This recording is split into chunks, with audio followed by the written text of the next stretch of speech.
welcome to the maiden edition of the Mushka's Extra. The Mushka's Extra, a magazine program which seeks to promote, motivate, educate and entertain the public about the exploits of ordinary people achieving extraordinary feats. The Mushka's Extra brings you lots more and promises to be the source to spice up your weekday.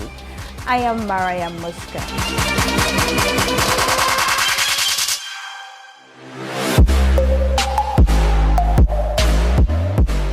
Corruption is one of the endemic factors derailing the wheel of progress within the African continent, and to this end has left many African countries undeveloped with lack of basic amenities. It's no longer a secret that Sierra Leone, after the war, the country's health, education sector and general governance is nothing to write home about to the world. Francis Ben Kiafala is one of Africa's youngest anti-corruption crusaders and also the commissioner for the Sierra Leone's Anti-Corruption Commission. Records shows that he has made landmark achievements in recovering huge sum of money in the capital of Freetown. Hello and welcome to the Mushka's Extra, Commissioner. Thank you very much, Mushka, and nice to be here. And nice to have you as our first guest. You know, as a young man in your age in Africa is basically a new thing happening for a young man to be the anti-corruption crusader fighting against corruption in Sierra Leone, a country that has, you know, many history in terms of war, Ebola and the rest. So how it's like fighting corruption at your age in Sierra Leone? I think in Africa, generally, the belief has been that it is age that determines what people can do, the potentials they can have, and where they can reach in the heights of their career. This is an opportunity for me to show Africa and the world and the country that young people can do it. However, what I found out when I came into this office is that in Africa, corruption is being babysitted. People are taking the easier way to do it. Africa will never achieve to control corruption if we do not make corruption a high risk and a low return venture. Okay. So instead of emphasizing prevention and public education, what we have to emphasize is enforcement. An ounce of enforcement is better than tons of remedy. Okay. Also, one good example in corruption fight is the best public education that there can be. So my approach is to tie together these four: investigation, prosecution, prevention, and public education. But the emphasis has to be enforcement. Enforcement will clear the way. Once enforcement clears the way, public education and prevention will now come to cement it. But what we have been doing is we are not enforcing the laws. The laws are there, we don't enforce them. But we expect corruption to slaughter our way. It's not going to happen. So my approach is to lead the fight against corruption robustly, to enforce the laws that are there, and then use public education and prevention to be able to backstop whatsoever successes we have with enforcement. Okay, you talked about public education, which is key in the fight against corruption. And if the public don't cooperate with you to fight corruption, I don't think there will be any reduction in the fight. And there is one thing you people set up, I think free-toll line or something that people can call to report corruption. So how has that been coming up, you know, in terms of the fight to aid Sierra Leone? When you fight corruption, you see, people normally see the fight against corruption as an elitist endeavor. So what I did when I became commissioner was to enlist the people to join me in this fight. Okay. The only way you can succeed in the fight against corruption is to shift that power from the people who appointed you to the people who appointed them. Okay. So they know, for example, you are doing things and the ruling elites are not happy. They come after you. Your biggest support has to come from the people. So that is what I did. But apart from that, if you enlist the army of people out there to join you in the fight against corruption, those people have to feel part of the fight itself. So they have to have the enabling environment to report corruption. And they have to also be assured that when they report, they will act on it. So we have, for example, the 515 toll line, which is embedded into the Pay No Bribe campaign, where people at any time of the day can report corruption, either anonymously or they can identify themselves. It's at their option. When you call, there's a question that comes: do you want to do this anonymously, or do you want to? And when they do, we take action on it so they know that it is not a wasted effort. That is a huge land effort in the fight against corruption. And it enlists the army of people who are out there. And when those who are corrupt know that at any time somebody can report them, it becomes a self-deterrent in the fight against corruption. Okay, fighting corruption is one thing, or calling is another thing. So you know that this position, it's political. You know, sometimes it may be influenced by your principles, or in the saying that, who pays the piper dictates the tune. So how, in such circumstances, are you able to determine your decisions in fighting corruption in Sierra Leone? Well, my appointment is political. Yeah. That is a fact. The law, Section 4 of the Anti-Corruption Act, which appoints me, says it's the president who has to do the appointment. But my work should not be political. My work has to be for the people of Sierra Leone and not the president. In fact, in our laws, we are accountable for the campaign against corruption to the people of Sierra Leone, and we make a report which we present to the president and parliament. Okay. To do the work itself, fighting corruption, most times in Africa, people mistake the fight against corruption and they try to extend what independence means, okay? When you fight against corruption, you are part of the system. When a president comes to power in a country and promises to robustly fight corruption in that country, he is not talking about what he is going to be doing at State House. He is talking about what the institution responsible for fighting corruption is going to do to achieve that promise which he is making. So it will be a mistake to believe that you are not part of that system. You are. Independence does not mean that you cannot, for example, consult, you cannot fit into the general promises of the president, the general focus of the country. Some countries have a national development plan which says fighting corruption is one of them. It does not mean you cannot fit in. What fighting corruption is about, and what you can do as a leader in fighting corruption, is to make sure you have sufficient autonomy. Okay. You can take decisions and act without waiting for the president to direct what to do, without seeking from State House clearance to arrest somebody, without seeking from State House to give you clearance as to what you can identify. For you to decide to investigate and you are waiting for somebody to call you to say, no, you cannot touch this person. Once that is done, the fight against corruption becomes compromised and you cannot succeed. But if you have that sufficient autonomy within the system, you can consult, you can inform the president, you can let him know that some of his boys are behaving badly, you can inform him that some of the ladies who are working with him are behaving badly, and you still take the action that you need without compromising what you are supposed to do. So we have to understand this context in Africa, and once we understand it, we'll be able to work better to achieve the aims for which corruption control institutions were established. So are they understanding it now with you? Oh yes, I think the country is understanding it. In Sierra Leone, people are understanding it, and even when I have gone to other parts of the world where I have made presentations about the efforts that we are making, the landmark achievements we are having within a short period of time, the changes that are happening in the country, people ask you, but what is happening? I mean, how is your president? How is he allowing you to do this?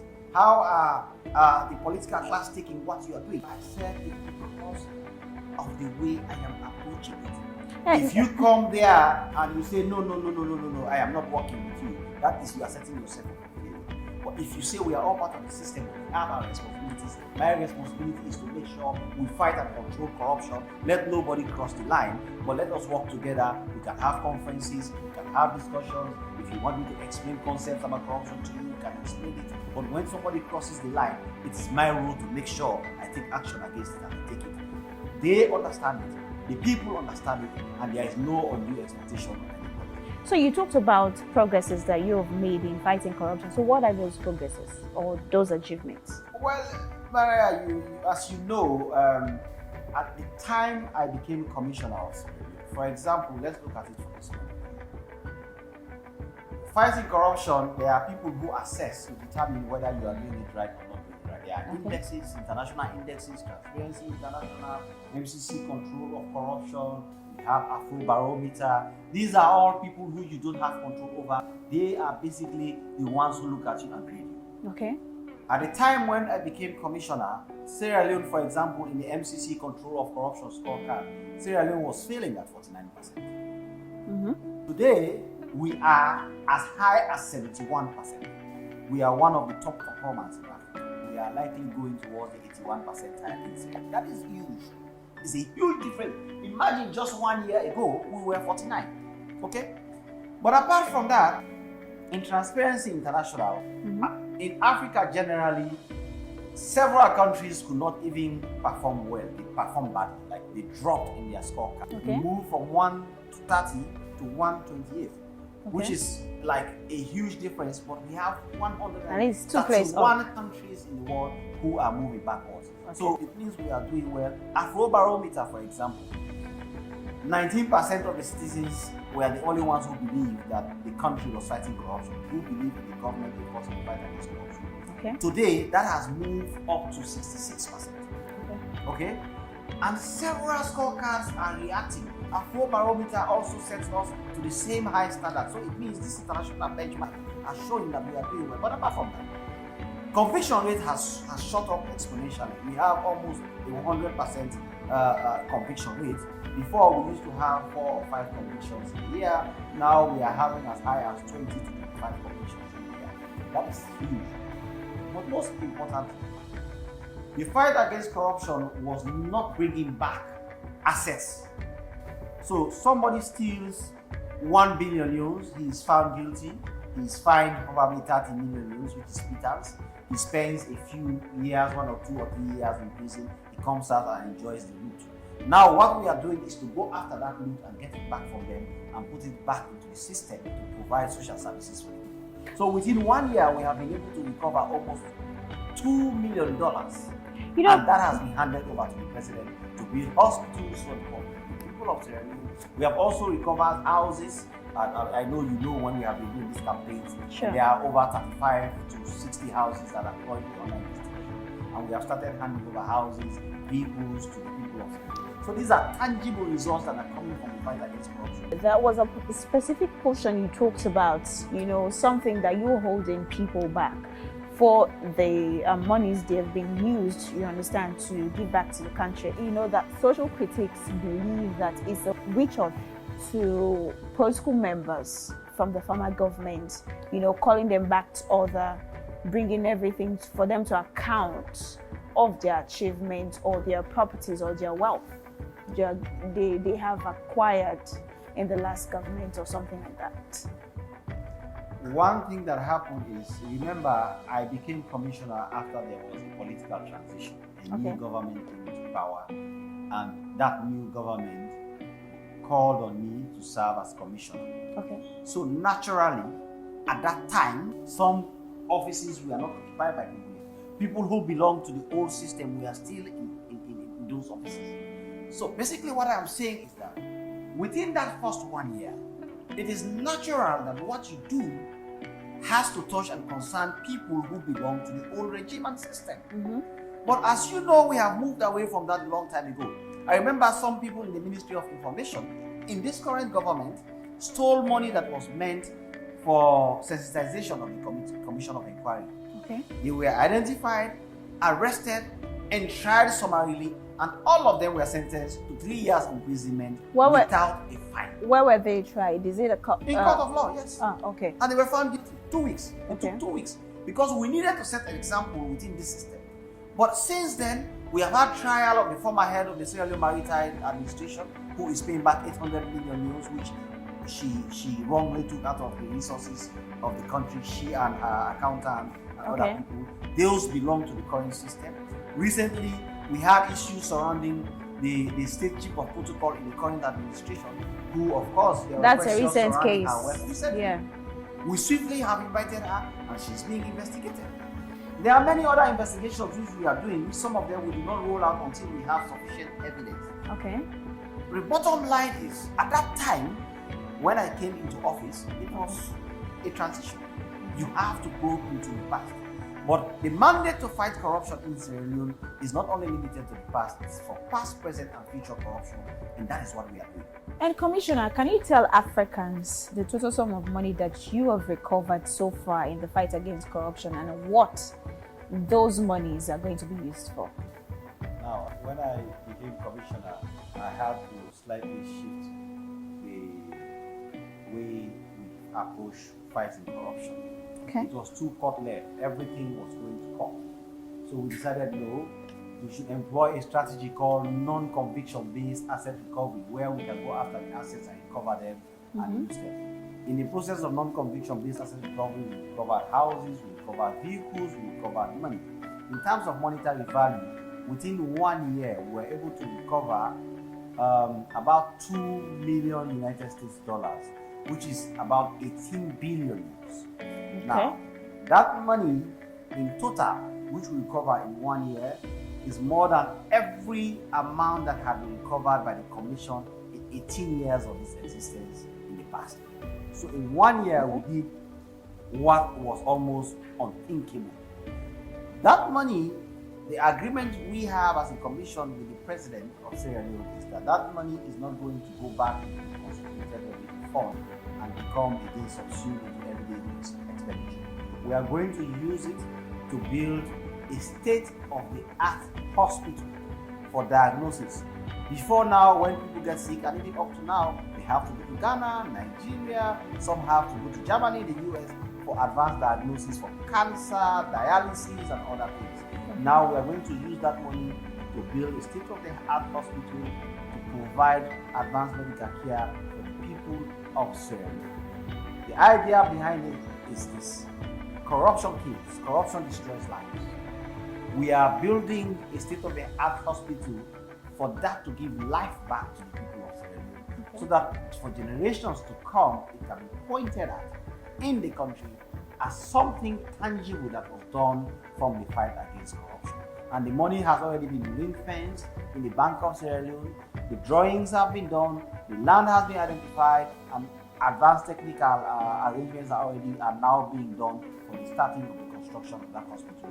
With this money, $2 million, which we have recovered from the fight against corruption. Okay, thank you so much, Commissioner, for being with us on the Mushka's Extra. And he is Francis Ben Kiafala, who is leading the fight against corruption in Sierra Leone. And now let's move to an interesting piece on the Mushka's Extra, which talks about Gara. This is what I'm actually wearing, Sierra Leone's popular fabric called Gara. You know, Gara is a phenomenal locally produced fabric in Sierra Leone, and in Nigeria, it's called Adire from Ogun State. It is also used for other African traditional occasions in other parts of Africa. No doubt, it has remained evergreen in the African fashion trend. Reemerged strongly amongst fashion designers into modern styles and trends, however, carve a niche for the Sierra Leone designs, colors on international platform for the world to reckon with. Aissatou Harrison is the creative director and founder of Izelia Fashion in Sierra Leone.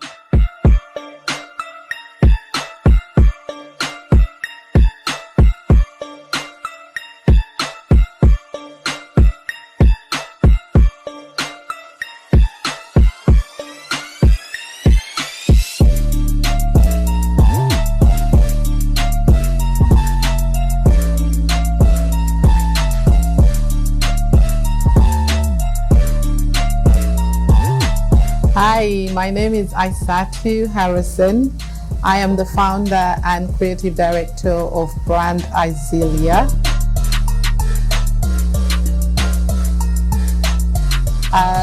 Izelia is named after my daughter, who is Isela, and Isela means little princess. I started the brand about 7 years ago in London, and here we are today. We do a lot of this, and so I'm doing a lot of this with the Gara, and we do necklaces too. This is silver plated and is mixed with tires. This is used tires, inner tires. So we do a lot of work with upcycling. This we can make with Gara or print, whatever we're working on for that week. All the waste we put together, like this is Gara. Most of it is mixed, so we just put all the waste together. But this is interesting. So this space This pattern is from my very first Isilia collection. Like I was saying earlier on, what I did was denim and infused it with print. And I focused on like the zips and all of this. So this was my first collection I showed at London Fashion Week, in LA Fashion Week. So I am really proud. This is like an Isilia thing. But now the interesting thing, so what we're doing is replacing this print with Gara. We do sleeves. I play a lot with the sleeves, the color, and the cuts. And so you see, this is Gara. This is all Gara, Adire, as we would call it in Nigeria. But you have a lot of Gara in Ghana too. And I was encouraged to come to Ghana, and they're encouraging me to take our Sierra Leone Gara post. So you see, like I was saying, there are patterns. This is not a pattern you would have seen back in like the 2000 or even before now. This piece here, I adore, because this piece kind of tells you what we are about in all of this. So this is the traditional Adire or Gara or tie-dye in Sierra Leone.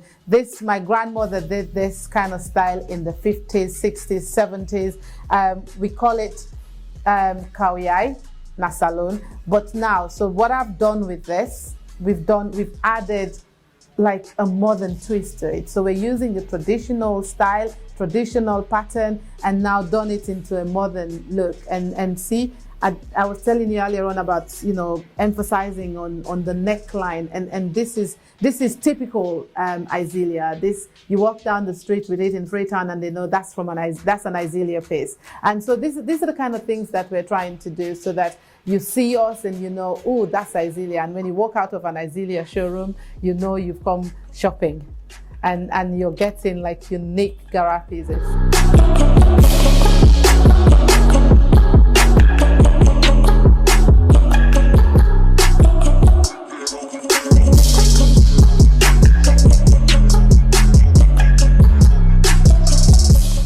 Thanks to Isa Tourism, the creative director there of Isilia Fashion in Sierra Leone, which talks about Gara or Adire.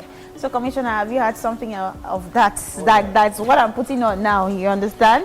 Yes, see? I have it in different styles. It's lovely and beautiful. So that's color of our Africanness. I love it. Okay, so this is something of your traditional, something that you put on for marriages or something else? I use it for many things, marriage occasions, sometimes even casual. Mr. Commissioner, as a young man in Africa, it's a bit challenging waging the war against corruption. So how it's like as a young man fighting this or leading the fight against corruption? Yeah, it's scary, but somebody has to do this for the country, and it's a sacrifice. Yeah, definitely. Fear is what the corrupt try. If they know that you're afraid, if they know that they can threaten you and you back off, they will use it. Because that is what they want. They want the environment to be able to do what they can without somebody being there who is brave enough to confront them. But I am one person who believes in what I do. I am not afraid of anybody. I know what I'm doing is a holy war against the corrupt who have held my country to ransom for generations. This is the time for us to cross the line of corruption, and we have those. If anybody crosses that line, we are coming after you strongly, and that is what we are doing. That is why, as you know, many are being prosecuted, many are in prison, many are being arrested every day.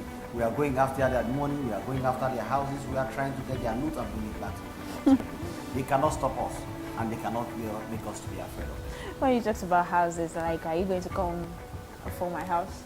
No, you are not a public officer. Okay, on the lighter mood, Commissioner, Sierra Leone is a third world country. So how is it like growing up in Freetown? Well, it wasn't easy. Of course, I came from a middle-class family.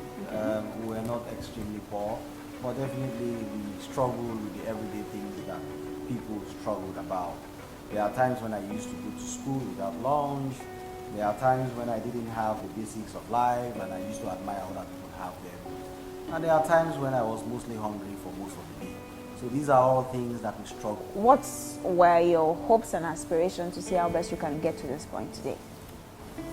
Well, I grew up in Freetown. I went to school in Freetown, and then there were the usual challenges that every young person faces. I come from a family that is not very rich, that is also not very poor, like a middle class family.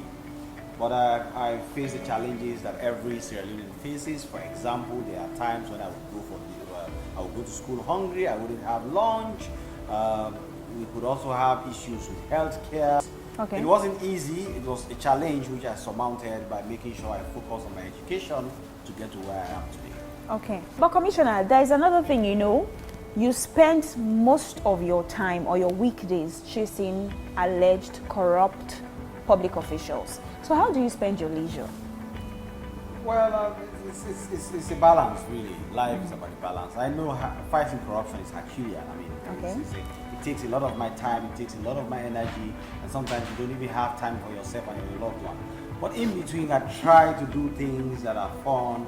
Sometimes, even though I go with bodyguards, I will go to the beach, I will go out to restaurants, I will hang out with friends.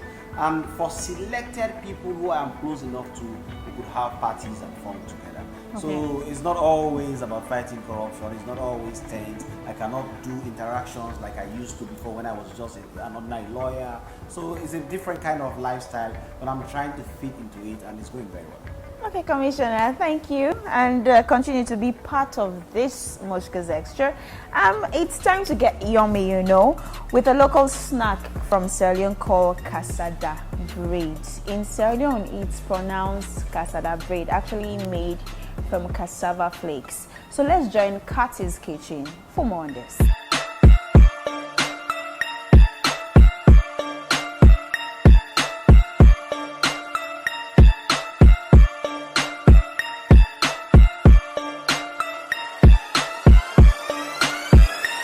Hello, my name is Kathy Kamara, CEO and head chef of Kathy's Kitchen. Kathy's Kitchen specializes in continental, Sierra Leonean delicacies and African food. Today, I am here to talk about a popular Sierra Leonean snack called cassava bread or cassava bread in English, but the local name is cassava bread. So this is made from cassava. The actual cassava bread is made from cassava, a root vegetable. And cassava is rich in carbohydrates and other key vitamins and minerals, mostly vitamin C, riboflavin, and the like. So how is it prepared? You have this root vegetable cassava. You peel the cassava, and the cassava can be grated using an electric grinder or a hand grinder. The grated cassava is then put in a towel and squeezed to remove the excess water. Upon removing the excess water, you get this grated cassava comes out like this, which is then sieved. You use a sieve to sieve it so that it becomes smooth. You're able to remove the rough patches and then you're left with this fine flour. The flour is now mixed with salt, and you would also need a baking tray, because what we will do to get the bread is that we have to bake the cassava flour. So you will line your baking tray with baking paper, and you also need a cookie cutter. So you put the flour that you've mixed with salt in a baking tray and in a cooking cutter to form round edges. So you press the cassava to form the bread, and you bake in a preheated oven about 180 degrees for about 6 minutes. After baking for 6 minutes, you flip it over to the other side and allow it to bake for another 4 minutes. Now, what will happen is, once you bake the cassava bread, you come out with fine, round, flat, what we call the cassava bread. Is the end product that you will now get. And that's, once you've gotten that one, you put aside. It's now time to make your stew. It is actually eaten with stew. what will you need for the stew? All you will need is some onions, some diced onions or sliced, whichever way you want it, some chili pepper, we have tomato puree, and we have shrimp powder or any form of seasoning cube, and some salt. And this, the local oil that is mostly used in Sierra Leone is the palm kernel nut oil, or now whatever oil you have. Some people can use coconut oil or vegetable oil. So to prepare your stew, you have your pots, and then in the pot you pour your vegetable oil. It's heated for like 30 seconds, and you pour in your onions and the chili pepper with the tomato puree, and you season to taste. You allow it to cover it for some few minutes, like 5 minutes, until the sauce the onions become translucent. After which, it is now removed from the fire and served. You also eat it with fish, but there's a popular fish that is mostly served with this cassava bread, which is what we call, the local name is bonga fish. So our stew is almost ready. Just like I said, it takes about 10 minutes maximum to cook.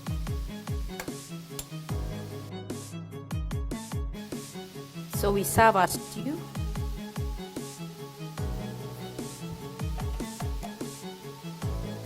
And this is the end product of the baked cassava bread.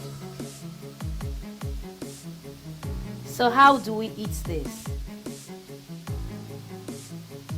We eat it with the stew, and remember I mentioned about the bonga fish, which is the popular fish used to eat the cassava bread. This is the bonga fish. How do you process it?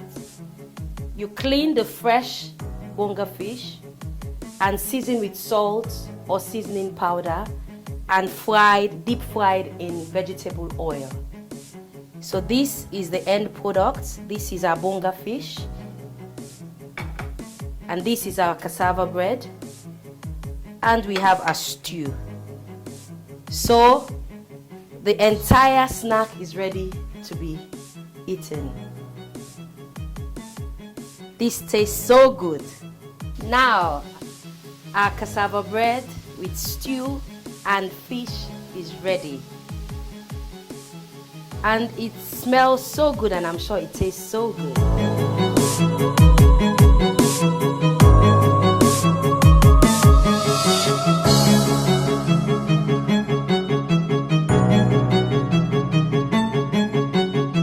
Follow us on Facebook, Kathy's Kitchen, and on Instagram, Kathy's Kitchen 19. Kathy's Kitchen caters for corporate and social events. Try us whenever you're in Sierra Leone. We're sure to tantalize your taste buds.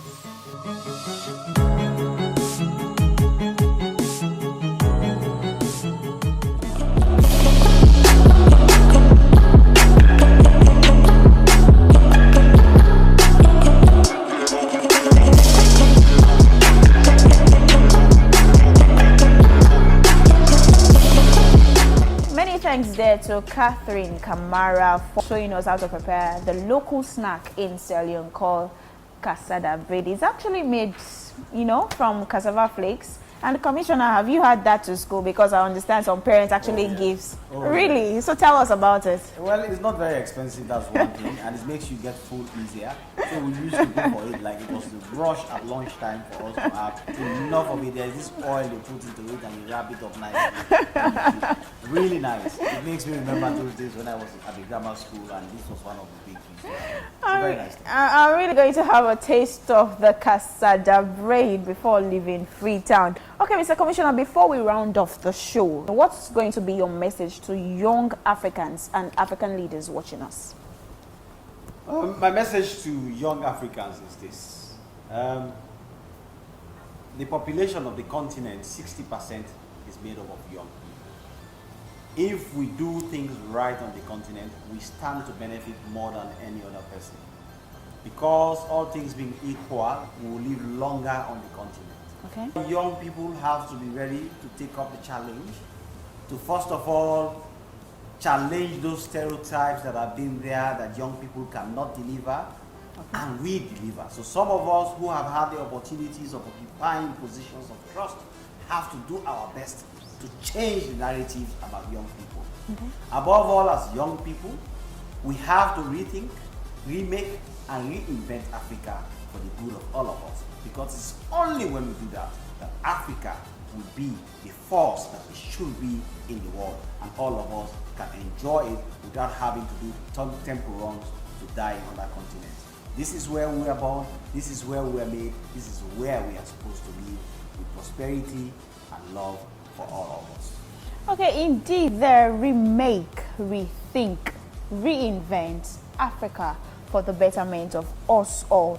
This has been the Mushka's Extra, and is Francis Ben Kiafala, the Anti-Corruption Commissioner from Sierra Leone. Okay, Commissioner, thank you so much for being part of the Mushka's Extra. But our tradition in the Mushka's Extra, we have to have your autograph on one of our cards before leaving the show. That's lovely. Yeah, so let me just actually borrow you my pen so you can just sign for us there. Oh, it's a pleasure to do that for you. It's a pleasure. As our first guest. Yes, thank you very much, and I'm honored. Such an honor. That's it. Thank you so much, sir. And at the Mushka's Extra, we have some small gift packs that we have to give to you. So this is just the Mushka's Extra bag. Beautiful. And we have this family that too? toil. Yes. Thank you, thank you. Such lovely things. Thank you so very much for being. I'll have them, I cherish them. Don't forget to visit our Facebook at the Mushka's Extra and our Instagram at the Mushka's Extra. And don't forget that this edition of the Mushka's Extra was shot in Freetown. I am Mariah Mushka. Thanks for watching.